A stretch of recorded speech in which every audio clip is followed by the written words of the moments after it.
What you're doing in the association here is just so critical locally. Would you have anything to say for other associations, perhaps for other communities, that want to be helpful, that want perhaps to be in touch with your association?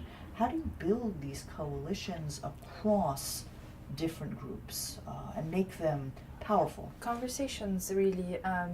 Conversation, and again, this openness and comfort with feedback and constructive criticism. There's often a lot of sensitivity toward that, and that's when things can go wrong, because a lot of people are censoring themselves. A lot of people now no longer trust each other because they're being sensitive to one another's feedback, and it becomes a competition oftentimes. But when we actually focus on who we're serving and what we're working on, it is really, really good to kind of be vulnerable ourselves in a way that we welcome any hard criticism, no matter how hard it is, in the focus on that one goal, that we are here to help these, communities in this particular unique way, and then kind of not shift the gaze on like not make it personal or competitive or adversary.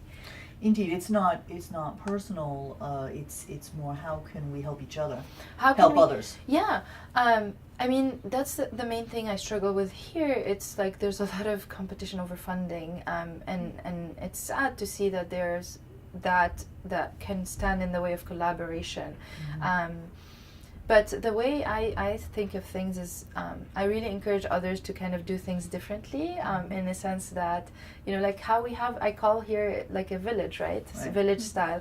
And that's a question of privilege, because I noticed that the people who come to our organization, there's another organization that serve, similar communities as ours, I won't mention names, but the people who come to our organization, usually they will never be able to access this organization that's meant for these people.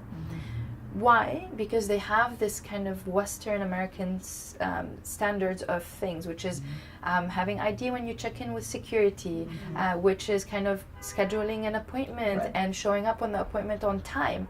Oftentimes we have to juggle with all of these things, and kind of try to find that balance. But for them, they turn away a lot of people who are less privileged and who cannot access these things because of these standards that are good a lot of times. But it's good to ask of, when we're putting these barriers, when we're putting these standards, who are we leaving out? Who's marginalized? Exactly. We're leaving out the people who don't know how to use the train. They will often get lost and get late and are late. It's people who cannot even dial a phone number to make an appointment.